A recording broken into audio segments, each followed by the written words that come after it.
દોસ્તો મારી ગુજ્જુની મોજ ચેનલમાં આપનું સ્વાગત છે। આજના વિડીયોમાં આપણે વાત કરવા જઈ રહ્યા છીએ કે ઠાકોર ફેમિલીની લાડકવાઈ દીકરી ખોવાઈ ગઈ હતી અને કાજલબેનને યાદ કરીને ફોન આવ્યો તો તેમના પિતા આટલું બધું રડી પડ્યા। અરે દોસ્તો બધા ભાવુક ભર્યા દ્રશ્યો સર્જાયા। કોણ કેટલું રડ્યું અને અચાનક એવી કઈ વાત યાદ આવી ગઈ દોસ્તો। જુઓ તો ખરા બધા ઇમોશનલ થઈ ગયા અને શિલ્પા ભાભીને તો કોની નજર લાગી ગઈ। આજે તો તેમને લઈ ગયા છે ઉજળી નંખાવા માટે। જુઓ તેમના ઉપર તો કેવી વિધિ કરી રહ્યા છે। તો એમને અચાનક શું થઈ ગયું આ બધા જ પ્રશ્નોના જવાબ મળશે તમને મારા આ વિડીયોમાં। મારી ચેનલ ઉપર નવા હોય તો ચેનલને ફટોફટ લાઈક શેર અને સબસ્ક્રાઇબ કરી દો। Full video in Thakor family blog channel દોસ્તો આવી ટૂંકી ટચુકડી લાઈવ લેટેસ્ટ એન્ડ ટ્રેન્ડિંગ માહિતી મેળવવા માટે ચેનલને સબસ્ક્રાઇબ કરવાનું તો ભૂલતા જ નહીં। અને દોસ્તો જે તમને કયા બધા પ્રશ્નોના જવાબ જાણવા હોય તો વિડીયોને સ્કીપ કર્યા વગર અંત સુધી નિહાળજો તો તમને બધા જ પ્રશ્નોના જવાબ મળી રહેશે। તો સંજયભાઈ ગયા હતા બોર લેવા માટે એ તો ઘણા બધા બોર લઈને આવ્યા છે અને આ બાજુ વાસણ માંજવાનું કામ ચાલુ છે। આ ફેમિલીના લોકો બધું જ કામ હળી મળીને કરે છે। દોસ્તો જુઓ રાકેશભાઈએ તો પાઇનેપલ કટિંગ કર્યું હતું તો મસાલો નાખીને બધા જ ટેસ્ટી પાઇનેપલ ખાઈ રહ્યા છે અને શિલ્પા ભાભીની તબિયત અચાનક બગડી। અરે દોસ્તો તેમને તો કોઈની નજર લાગી ગઈ છે એટલે કે પ્યોર ગુજરાતીમાં આપણે કહીએ છીએ કે ટોક લાગી ગઈ છે।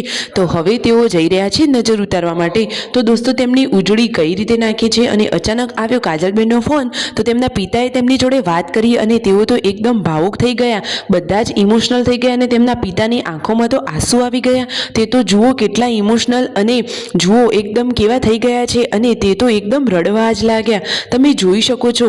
અને તેમને જોઈને આપણું પણ હૃદય કંપી ઉઠ્યું। બધાના ચહેરા ઉતરી ગયા અને કાજલબેનના મમ્મી અને પપ્પા બંને રડવા લાગ્યા। ઘરના બધા જ લોકો ભાવુક થઈ ગયા બધા ઇમોશનલ થઈ ગયા। ઘડીક વાર બધી જૂની યાદો તાજી થઈ ગઈ તો બધા જ ઇમોશનલ થઈ ગયા અને પાછી એવામાં જ એવી ઘટના બની કે પૂનમ ભાભીની લાડકવાઈ દીકરી વિયુ અચાનક ખોવાઈ ગઈ। અરે દોસ્તો જુઓ તો પૂનમ ભાભી તો કેવા શોધી રહ્યા છે પરંતુ ફાઇનલી એમાં એવું હતું કે રાકેશભાઈએ તેમની સાથે પ્રેન્ક કર્યો હતો। પૂનમ ભાભી તો કેવા રડી રહ્યા છે તમે વિડીયોમાં જોઈ શકો છો।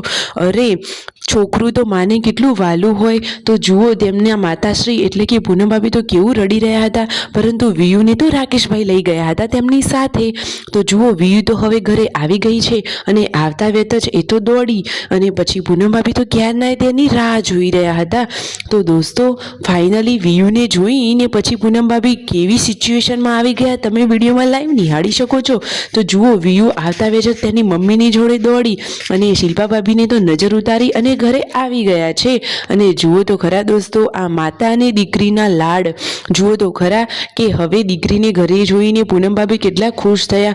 હવે તેમના ચહેરા ઉપર ખુશીના આંસુ છલકાઈ ગયા। અરે દોસ્તો રાકેશભાઈએ તેમની સાથે આ પ્રેન્ક કર્યો હતો પરંતુ ખરેખર આવો પ્રેન્ક તો ના કરવો જોઈએ પરંતુ એમને પણ આવી થોડી ખબર હતી। તેમને તો આજે આ પ્રેન્ક બહુ ભારે પડી ગયો અને પૂનમ ભાભી તો ખૂબ જ ગભરાઈ ગયા હતા।